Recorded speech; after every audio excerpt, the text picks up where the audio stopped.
Welcome back to Beyond the Uniform. I'm Justin Asiri, and my goal is to help military veterans and their families succeed in their civilian career. Today's episode number 304 with Chris Lee. I've operated in Kraft Foods, which is a high-speed automation factory. So the metrics there were, how do you keep your machine up, the operational efficiency of your machine? How are you reducing downtime on your machine? Compare that to Serta Simmons, which is a manual production line. It's all manual. I got people who are manually flipping beds. I'm telling you right now, someone's personal emotional state dictates how fast they move on those production lines. And I found myself there being almost like a cheerleader, a supervisor, and a coach. This is the first interview I've done with a production supervisor, and it is a fantastic way to start with this career field.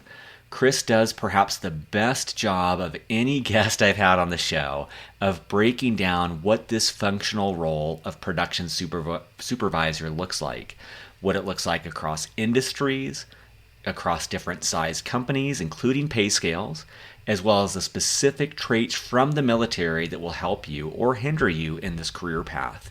We also talk about differences in communication when you leave the military and how to approach this in a way that will be easier for you. We talk about the unpredictability inherent in the civilian job market and how leadership differs from one industry to the next and more. I didn't have a chance to read Chris's bio prior to the recording, so I wanted to give you a quick bio here. He is a production supervisor currently at PCC Structurals, and he spent over 5 years in the functional role of production supervisor in a variety of industries.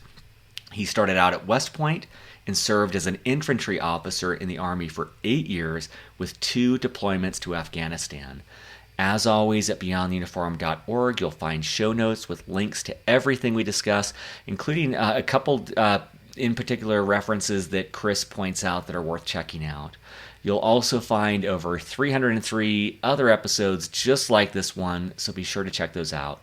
With that, let's dive in to my conversation with Chris. Well, joining me today in Portland, Oregon, my guest is Chris Lee. Chris, welcome to Beyond the Uniform. Glad to be here, Justin. So maybe to kick things off, take us back to when you decided to leave the military, what that decision process was like, and what the transition was like, the first job search, and just kind of leaving the uniform behind and entering this new life. Well, I think I accomplished everything that I wanted to do while I was in the Army. I wanted to be deployed. I was fortunate enough to be deployed as a platoon leader in Afghanistan, and then also as the second time as a company commander in Afghanistan. Because anyone who joins the Army, especially in the infantry, you want to lead soldiers in combat, and I was able to accomplish that. The other piece is I wanted to stabilize my family because through the deployments, through Ranger School, Airborne School, through other training. You're away from the family a lot, so I wanted to get out, stabilize my family. But the big thing too is if I stayed longer, I feel like I would have been career committed because I did 8 years, and so after that 8-year point, once you get to the 8-9, you have to make a decision if you want to get out, so that age-wise you're roughly the same as your peers in the civilian market, so that you still have a chance to rise to the level that you want to achieve outside the military. And at the 8-year point, I decided I had enough. I did my full commitment for my West Point because I had 5 years, 3 inactive, so I just did all my 8. And from there, I decided to go to the FBI. Both of my parents are in the federal law enforcement. I was pursuing the federal law enforcement or FBI for 6 months. And then when I got back from my second deployment, I was already submitted the paperwork to get out of the Army. I was told that there was a hiring freeze for the FBI. And I'm like, okay, so they got delayed a little bit. So I'm okay, so, I'm getting closer and closer to getting out. And about 30 days prior to me getting out, they officially stated, we are no longer accepting applicants and it may not be open for over a year. So then I'm thinking, like some individuals, well, what do I do? Because I thought I had exactly what I all laid out in my plan. So I was quickly introduced to Lucas Group, which is a military transition headhunter organization. that helps individuals like myself transition out of the military. I was able to quickly go to a conference, a hiring conference. And from there, I was able to see about 8 different interviews for production supervisor to other kind of aspects. And because I was an infantry officer, I've led people, I'm adaptable, all those different characteristics of your basic infantry officer. An easy transition is actually production supervisor. And so my first interview that I had at the conference was with Kraft Foods. I felt like I prepared really well for the interview, not only for my own self, but I think Lucas Group did a really good job prepping with the interview questions, the style of questions, and helping that transition where, I haven't really interviewed for a job ever prior to that. So I thought it prepared me really well. Was able to go to Kraft Foods. They liked me, I liked them, and I thought I could be a productive member of their team. And so I accepted with Kraft Foods. What is, for people who aren't familiar, what is a production supervisor? And walk us through, what did that look like at Kraft Foods on a day-to-day basis? So production supervisor, it's similar in the sense especially for an infantry officer, even without breaking down, yes, you're responsible for individuals, you're responsible for making sure that your metrics or your targets in that department are being met. Your people are being trained, they're being disciplined, they're there where they need to be. You're involved in the hiring, you're involved in the discipline and the counseling. But not only that, the structure of it is very similar to the military to an extent where when I came in, you saw yourself as a supervisor, kind of like a lieutenant. I had a lead, which is very similar to having a senior person from the ground. So like your platoon sergeant, you have an area manager or a business unit manager who you can look at as a company commander. Then you have operations manager, who you can look at as even higher than that, right? Battalion commander and so on. So the structure matched, right? So, so with that, you have a lot of transferable characteristics from infantry leading soldiers and empowering and leading employees to achieve the production requirements. So with that, if you're looking at the day-to-day schedule, you do work a lot of hours. And when I say that, it's not engineering hours where I show up at 8:30 and leave at 4. You are there when production starts, and you're there until production ends, and that range can vary. I've worked 15-hour days. I've also worked shorter days, depending on the amount of production. Typically, like currently, I come in at 6 o'clock is when the shift starts, so I show up 15 minutes prior, make sure that everything's ready to go for the shift. You work your stuff on the floor to make sure that you're visible, your presence, you're tackling the daily issues, obviously balancing your meetings. But the good thing is I'm out by 4:35. So it's about 10 to 11-hour days. And the expectation for a production supervisor is that you actually, if I need to come in to do something on the off shift, I'll come in. If I need to come in on the weekend to assist production to make sure that we hit our goals, I'm going to come in on the weekends. And sometimes they don't compensate you for coming in. But you do what you need to do to get the job done because you see your peers doing the same amount of work. And it's very rewarding and fulfilling because I like to see the actions that I do or the decisions I make have an impact. And with looking at your targets and metrics daily, you actually have a sense of accomplishment. Hey, that one thing that I did caused us to achieve X. So I feel pretty satisfied in what I do, and it always helps when you're more successful too. So. I think this is great. I think you gave an incredible description of this. You're the first production supervisor we've had on the show. And I think that I love how you broke down kind of the chain of command and how that's similar. And walking through the day is very helpful too. What were some of the things that differed from your leadership in the military? Was there anything that you found different or areas that you had to learn and grow because you just didn't deal with that in the military? So there's a couple of traits from military transition that is going to help anyone going into production supervisor. Your work ethic and your reliability is different than some of your peers that you may come across. Your ability to, sorry, I have some notes down here. Yeah. I apologize on that. But because I think they're really important. Your ability to absorb information, right? You absorbing information and have that foundational knowledge will allow you to succeed, because some people you can absorb, but they're already at their cap. They can't really progress further than that. So we typically have a pretty good foundation. We can absorb information pretty rapidly and then apply that information to seeing opportunities and seizing those opportunities rather than losing opportunities. You're either winning or you're losing, and you need to win more than you lose.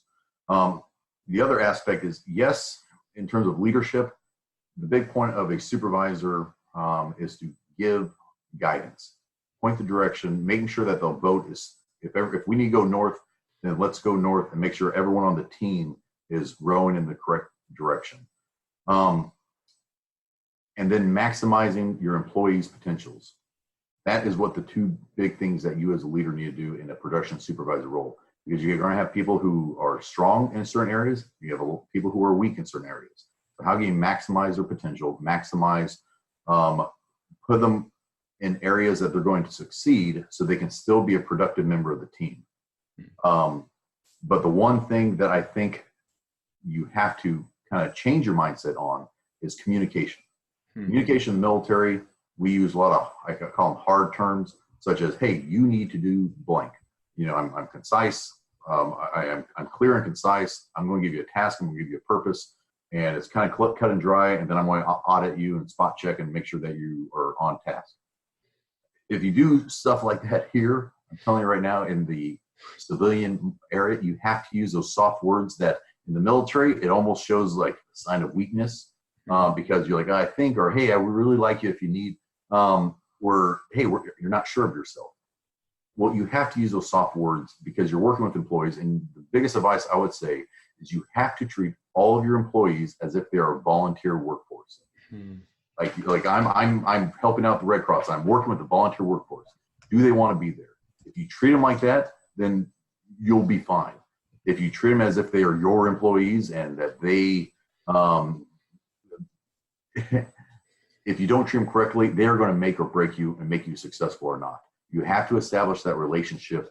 And if you don't establish that relationship, you're going to fail.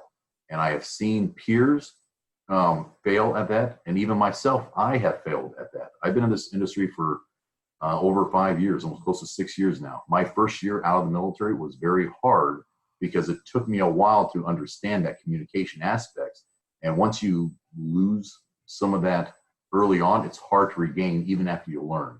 But now, thankfully, I've learned it, and I am very successful in that now. That's great. I mean, I love the distinctions there of these traits that help you, and then the softer language. And I think it's great to give people that visual of like volunteering with the Red Cross. I think that's perfect. That kind of, for me, it kind of clicks of like, oh yeah, I would kind of talk to people a little bit differently. And I think I could see how that would make a big difference. I also wanted to, you've been in this space for 5 years.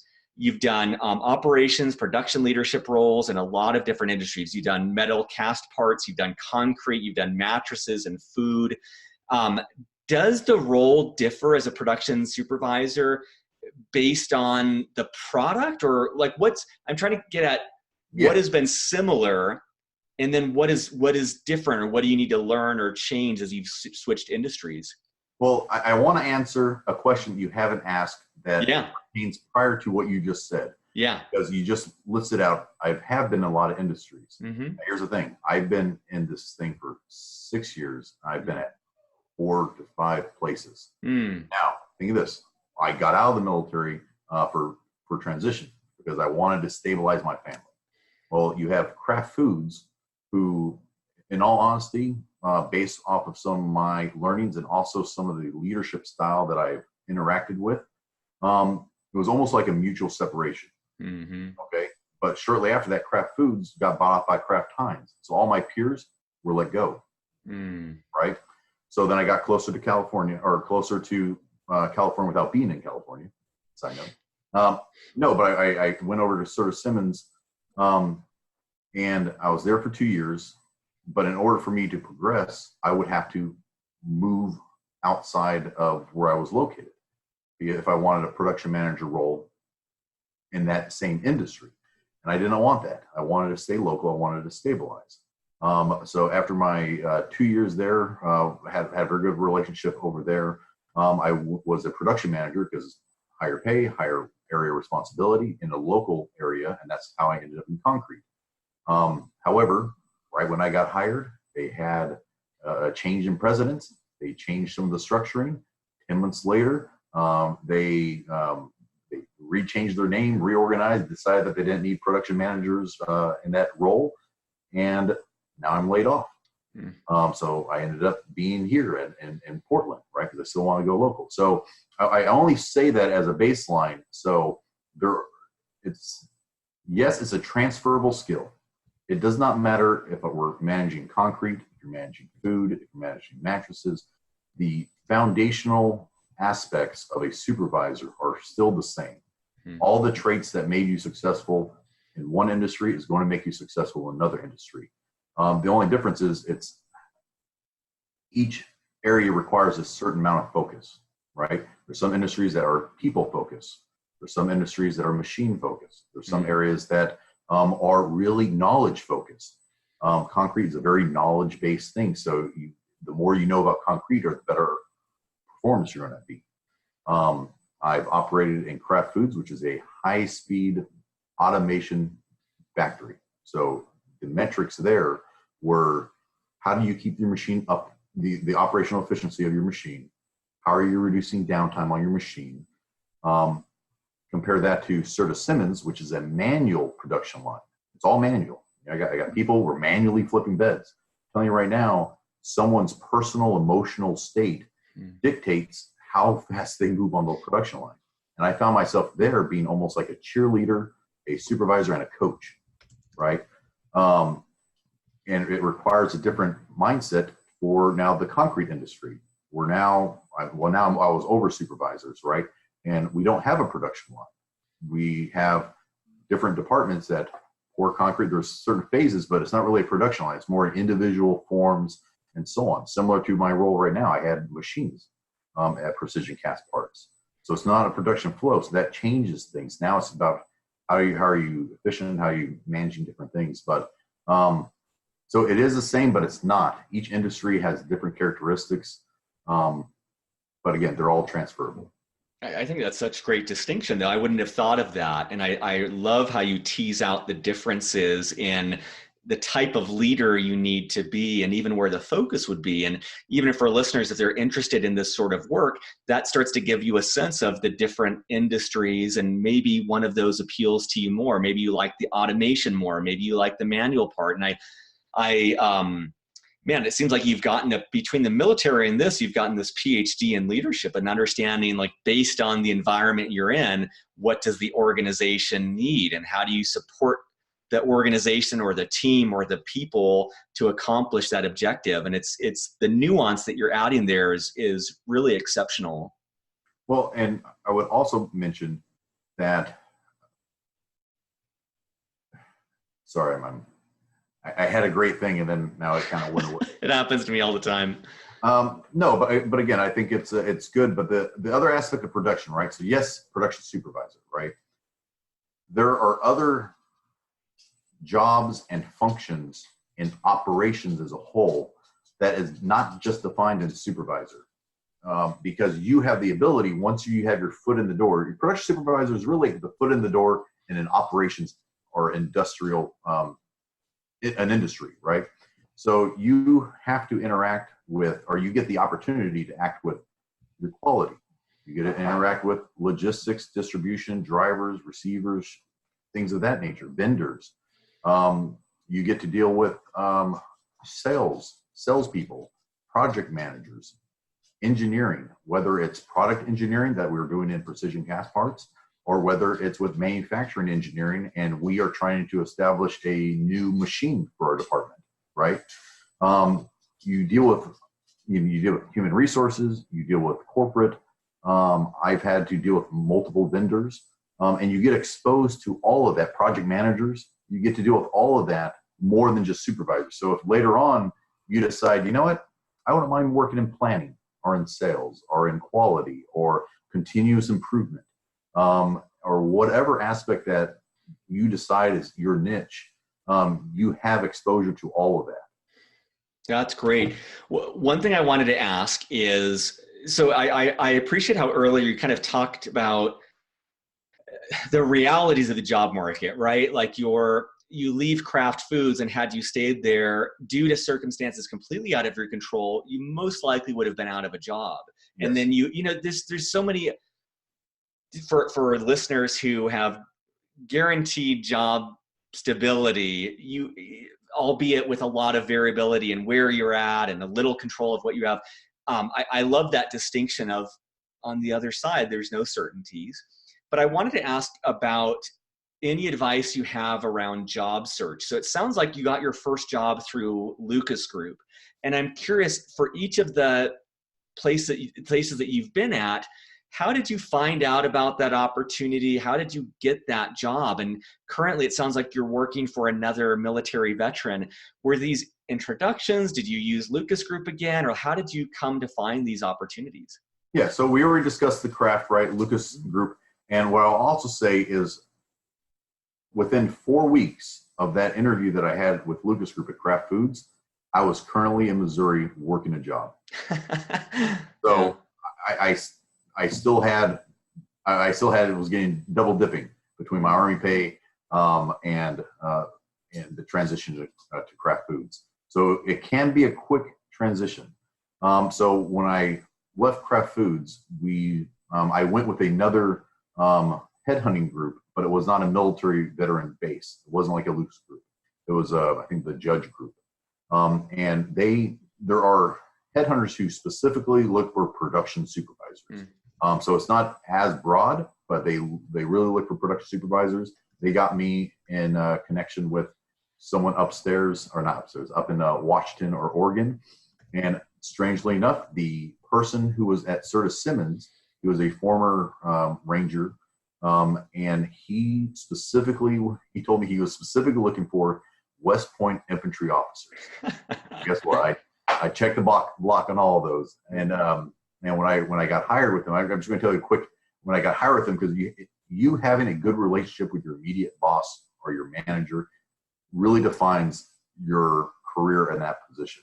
Because just like in the military, if you have a poor relationship with your company commander, your battalion commander, you're probably not going to want to stay in that Army. You're probably going to get out or transition or whichever. And everyone has a unique experience.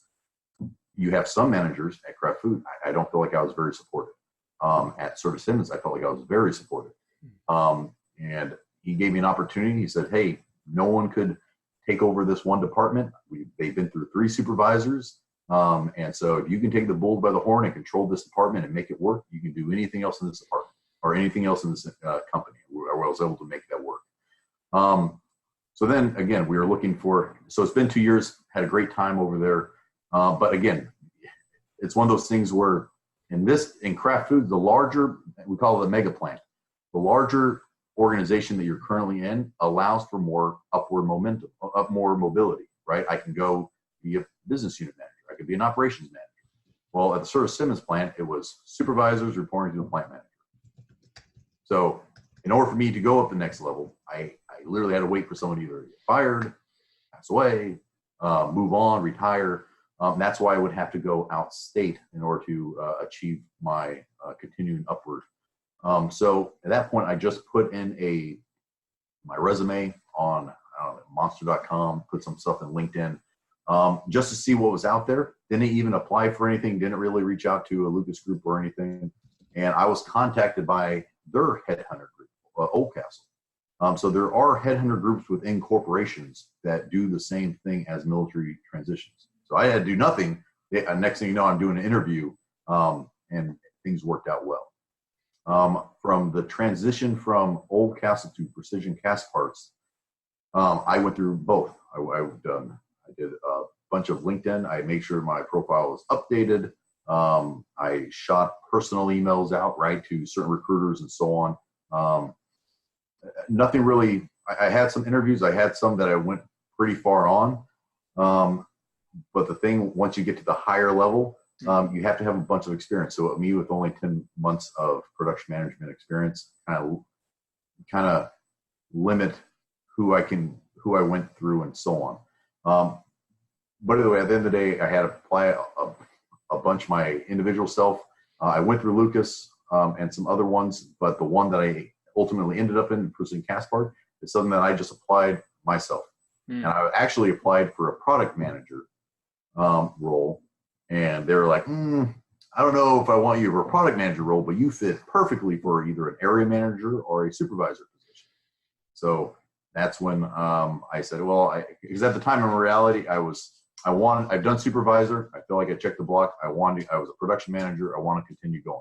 So area manager, sure, sign me up. But in some of the industries, it's very hard, even though you have a bunch of experience, even though you have your military background, to go into an industry at the mid-level and be successful, because each company has a different culture.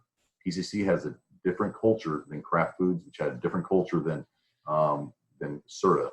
And so that's why, working my way back up. I think it's great though, because, from an outside perspective, it seems like you've committed to like a certain functional role. And I see in your path, you're experimenting with industries, you're experimenting with size of companies. I love that you pointed out that, hey, one of the advantages of working for a company like Kraft is there is no end to upward mobility. But if you work at a smaller company, you either have to hire a hitman to assassinate your boss to get that position. Otherwise, it's not going to open up. And so I love that as you take these different positions, you're learning about the industry, the size, the culture, which you pointed out, which is huge. You're gathering this information and clarifying what exactly you want. And I imagine that that's going to be different for every person, because we all want different things. And so you've had exposure to different geographic areas. Like, you've had all of these different things that starts to inform you of, like, what is it exactly that I want to do next? And I think that's great. That seems representative of a lot of these interviews where there's a lot of meandering to really pinpoint what one wants.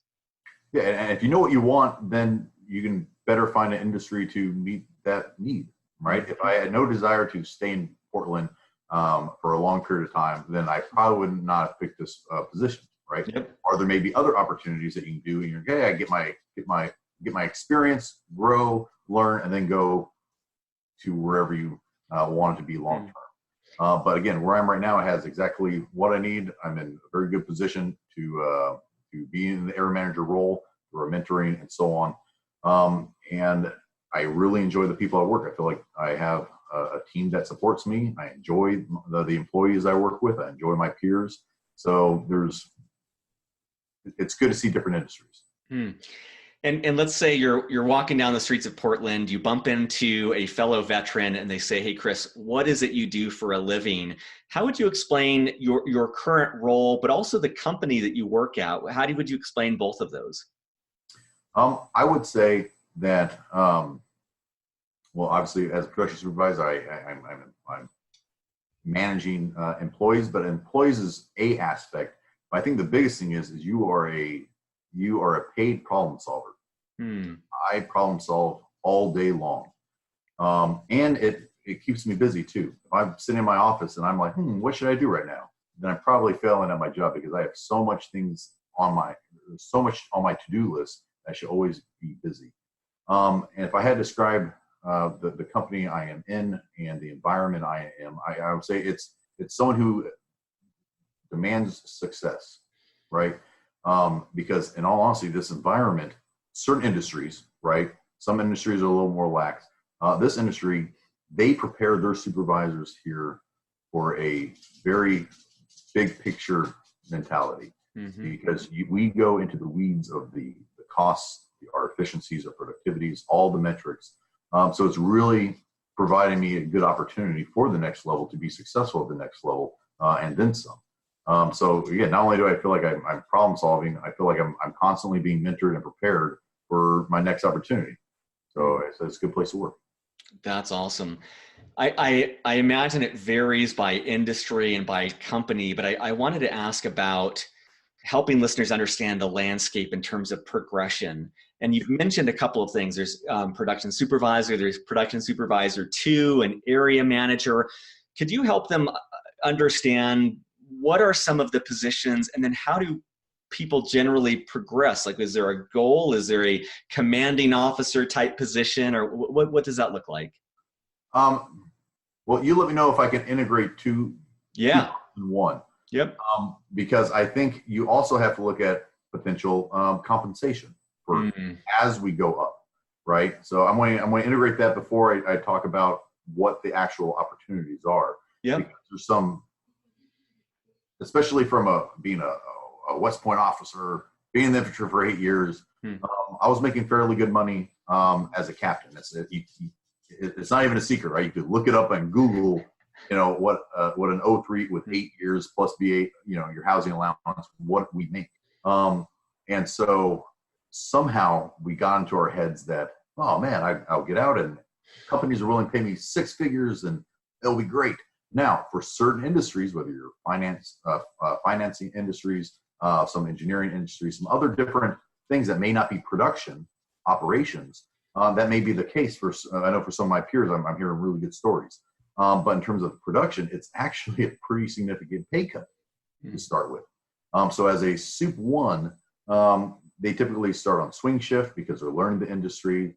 Day shift supervisors need to be able to speak the business, and they may not have that experience. Now, sometimes based off of like my experience in the military, being a company commander, I got hired straight as a Soup 2.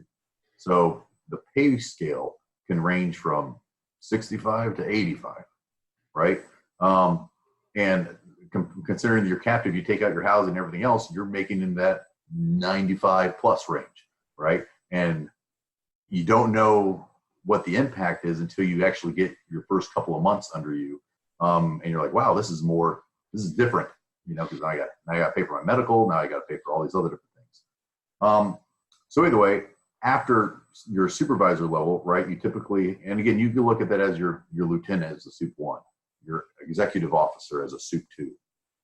And then you have, if you're in a large mega complex facility, it's separated by departments, right? Or they call them, or units or whichever.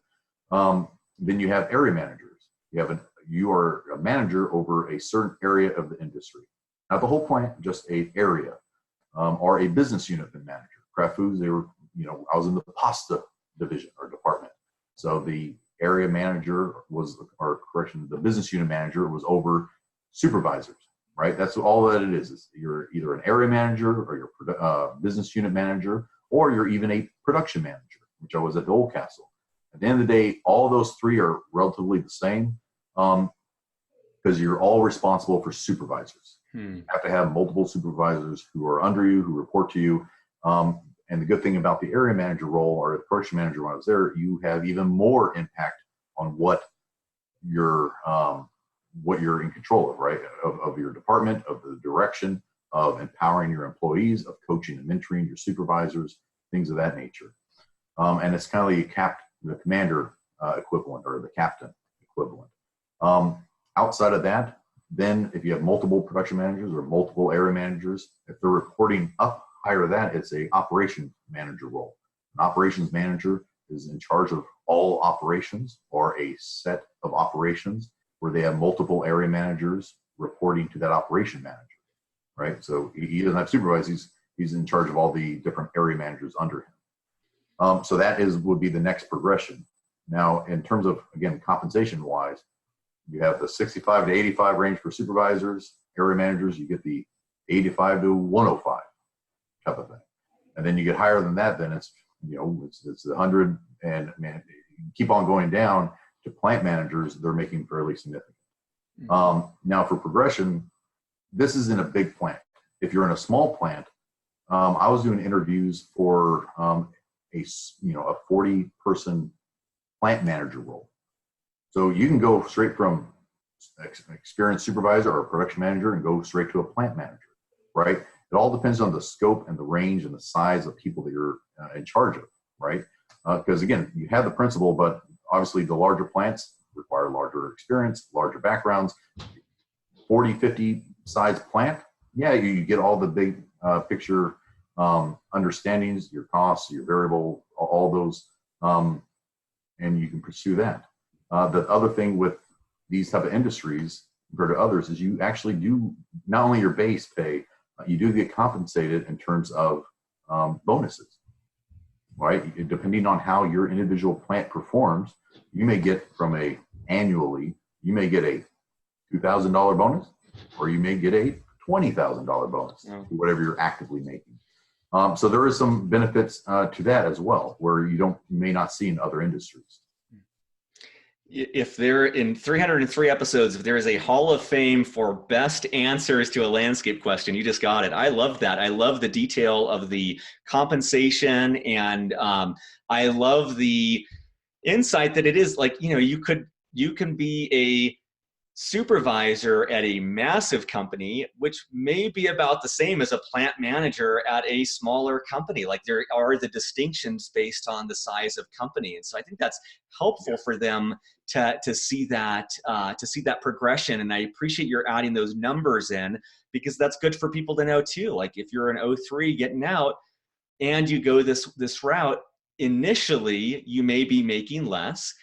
And it's, in my view, it's kind of about the long view. Like, one, do you like the work? Are you satisfied in it? Does it give you the lifestyle you want? And what does it look 5 years out, 10 years out? Maybe you're paying your dues right now, and down the road, you're going to be making a fantastic living, versus there are industries where you can get comparable pay to what you did in the military, but there may not be the same advancement over time that you're wanting. Yeah, and in all honesty, your individual background and experience really sets you apart too. It's not if you are a Soup 1, you get blank. Because I'm doing fairly well now, even though I'm in the same title, I'm doing much, much better than I was year one with the same title, right? Because now I have some background support. I have some production management experience. I was able to go get my master's while I was in between all this. So I was able to get my MBA. So I have a lot of foundation, because sometimes when they hire you, they look at not only what can you do now, but what are you going to be able to contribute later on. And if you can be a future leader of that company, and if you can show that demonstration through previous results, right, and you have the foundation to grow into something that they may want long term, then in all honesty, they're able to compensate you for that ahead of time, which may be different than the person to your left or person to your right, or to your own self 5 years ago. And so that's why, again, I'm very happy with what I do. I'm in, again, pay-wise, much better than when I first came in. And again, I'm being tailored for the next level up very, very soon, but it's working out real well. You mentioned MBA, and I know a lot of listeners always like to hear about certifications, things like that. I don't know if like Six Sigma certification, or could you speak to kind of like degrees or certifications that would be beneficial, either actually in helping with the job or the perception of being more qualified for this route? Well, I think you said it right there. Some of it's perception, right? Some of it's actual application. So for your MBA, or if you got your master's, it's kind of like your college. All it really does is it allows you to have some basic concepts of big picture stuff. And it allows you to have a foundational support, so that if you have to do higher level position, it gives confidence to those that are trying to hire you that you're up for the task. You can put in the hours, you can do whatever you need to do in order to be successful at that net level, right? It's just like a foundational baseline. Now, in terms of certificates, I do have my Green Belt certification in Lean Six Sigma. Do you need that in the industry? Yes and no. I had enough experience without that certificate, based off my previous experience in the industries. I think it's very helpful for an individual who may have no concept of practical hands-on manufacturing or production experience, so that when they do become in that role, they can be even a faster learner. Because a lot of my experience was just through hands-on. We've had coaches come in and teach the supervisors. I've done multiple Kaizen events, Kanban systems, Lean Six Sigma projects, you name it. I've had to implement those things, because one of the fortunate things is that each industry is at different levels of success, lean, Six Sigma, all those different things. I've heard it called. You have whether it's continuous improvement, other different areas, but it's all useful because in industries that are trying to roll it out, they need you on board, and the biggest thing that you can do is just be flexible. Don't be a pessimistic individual who's like, I don't see any value in this, because I'm telling you right now, they're going to get on that bus and you better be on it, because at the end of the day, they are trying to achieve something or some type of vision under the lean stuff. And so if you don't understand it, or if you don't get it, or if you become bitter, then are you really helping? You're not setting yourself up for success or anything. So I've been in multiple industries that actually transitioned. They're like, we're going to start it, and now we're transitioning. I mean, in Kraft Foods, we went from a horizontal manufacturing, a horizontal management, which means I'm a second shift supervisor. So I'm in charge of all 13 of my machines and production lines on this shift between 2:30 and 10:30. Well, in a vertical management style, well, now I'm in charge of these two machines for all three shifts. So now that is my machine. Now I control the standards and all the employees for all three shifts. You get better handoff, you get better ownership and things of that nature. So again, I think it helps in terms of understanding the principle, but once you've been doing it for a couple of years, it's really just to validate, yep, I have officially the academic requirement of the belt system. I love this sense of growth too. It sounds like you're talking about this mindset of being willing to grow and learn and evolve, versus I can imagine some people are like, yeah, I'm good where I'm at. Honestly, I've heard a lot about Six Sigma. I'm not as familiar with that. Could you talk about, like, so the way I understand it is it's just like in karate, there's different belts. So you're a green belt. Could you talk about, like, what did it take to get green belt certified? Obviously the training before, but is it like are you doing this online? Is there a written examination? Do you have to go to a class for a week? What does that look like? So you have a couple different options. Some companies, Kraft Foods, they have their own certification program. Precision Cast Parts, they have their own online education. So you can take the online courses and be certified that way. I was certified through it was like a 5-day process. There's X amount of hours in the course, and you have to take a test at the end for the green belt.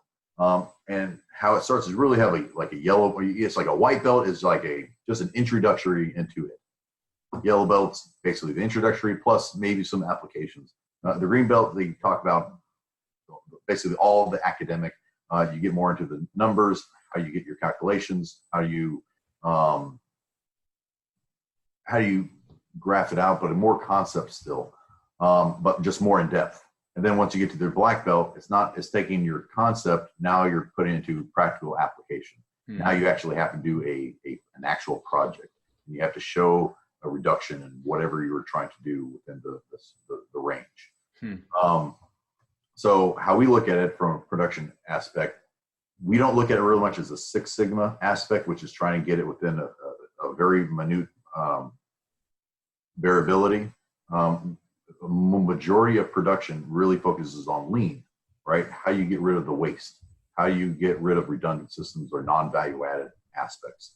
How do you look at your line, have some lean tools where you can do you can value stream map, you can walk the flow and see where can you reduce it. How do you make, instead of the operator leaving their station, walking 20 feet and then coming back to, how do you make that tool right at the operator station so they don't walk 20 feet?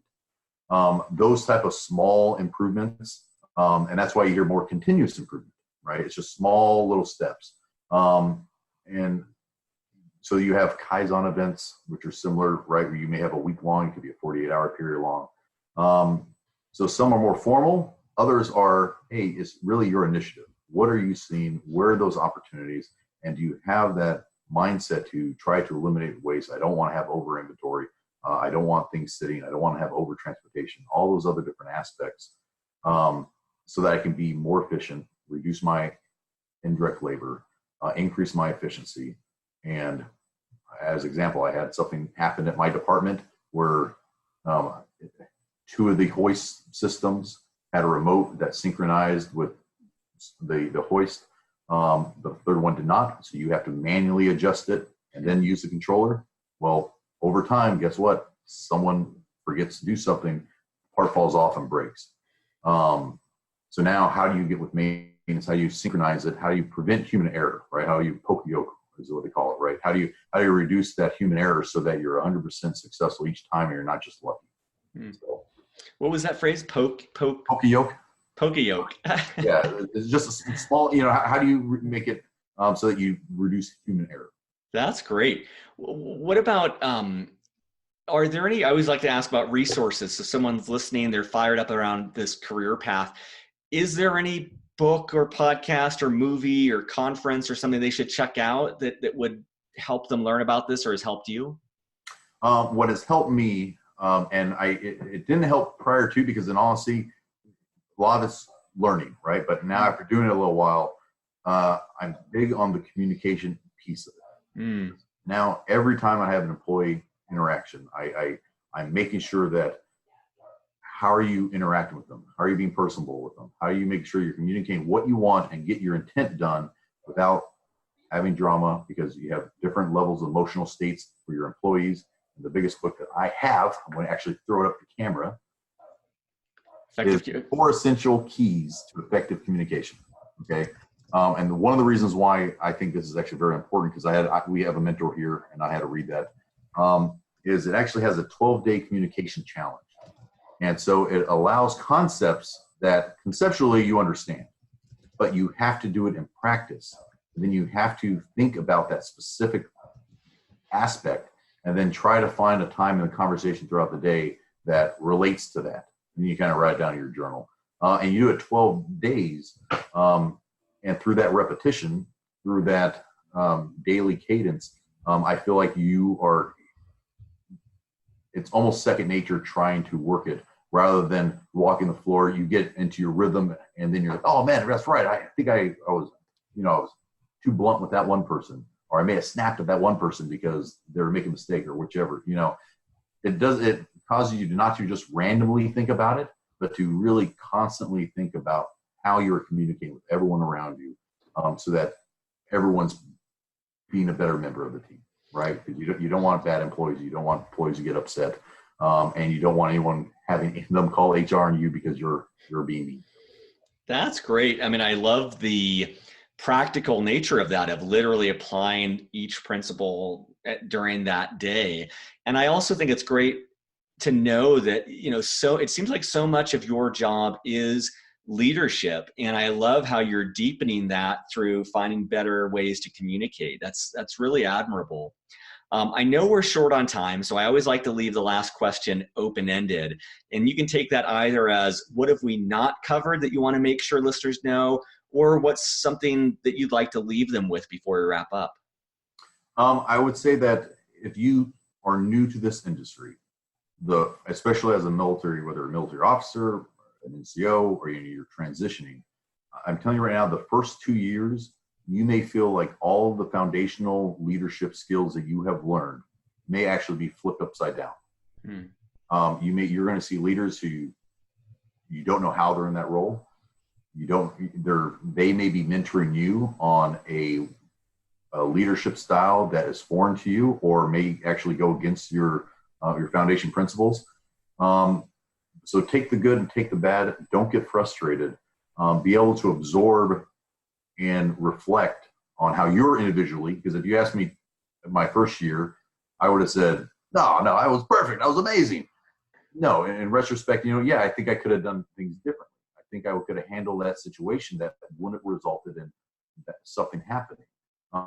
And so how do you reflect on that? How do you overcome that?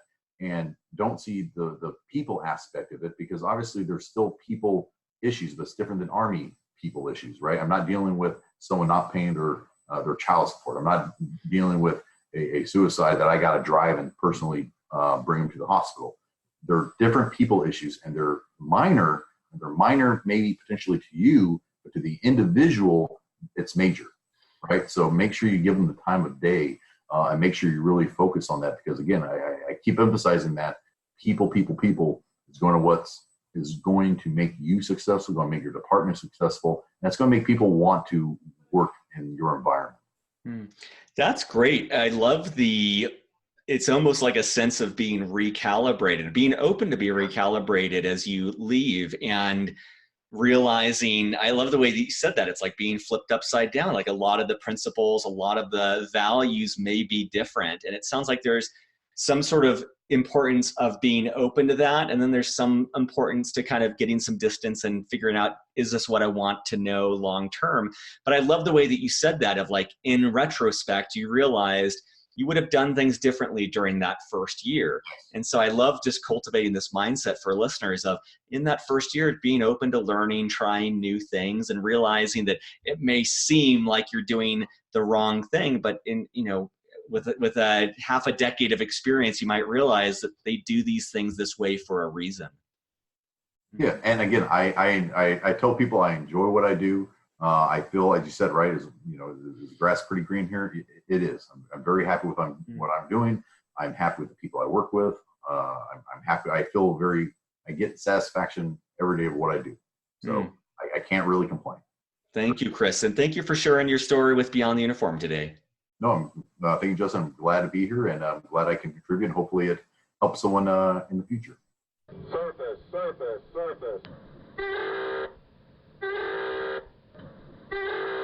Thank you so much for listening. I hope you enjoyed this episode. Quick couple admin points. We release brand new episodes every single Monday and Thursday. Those are usually recorded about a month or so before they go live.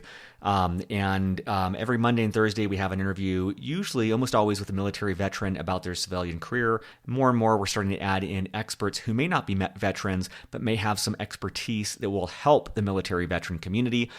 Saturdays, I typically post more of a behind the scenes episode, which is a free form format. I try to use what I'm calling a mullet format. And by that, I mean business up front, party in the back, talking through admin points, professional topics related to the podcast. It might be a conversation I had that week. It might have been an interview I had that week, but just trying to share things that are top of mind that may help you, in more of a free form, straight from the heart format. And then the party in the back is the personal side of things, just kind of more free-flowing thoughts on life, on improving oneself, just kind of whatever's going on in life, and trying to be authentic and honest about those things as well. Special thanks. We have an all-volunteer army of people behind Beyond the Uniform making this possible.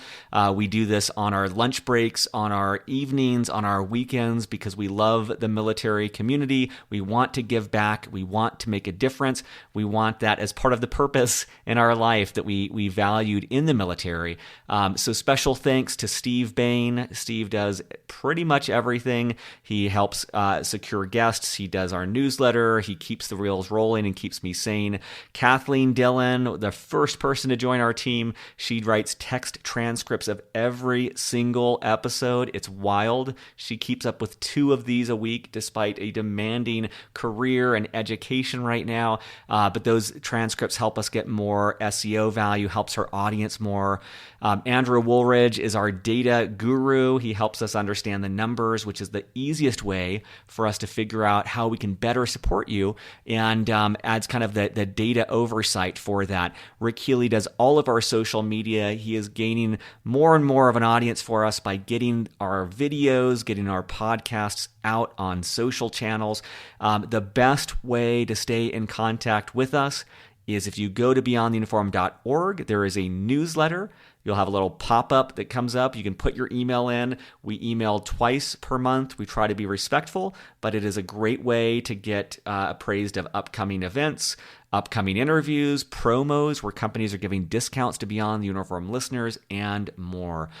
This does cost money to put on. We are committed to not charging veterans directly, and the way that we kind of offset costs is through corporate sponsors. So if you know of a company that would like to get in front of a military audience and their families, that's one way that we can both add value to our members, but also offset the costs of Beyond the Uniform and give us a little bit of budget to start expanding what we're doing. So that's the best way you can help us. If that's not something that you can do, a positive review on iTunes is greatly appreciated. Have a wonderful week. We will be back Monday, Thursday, and Saturday with more interviews. And keep up the listening. Take care.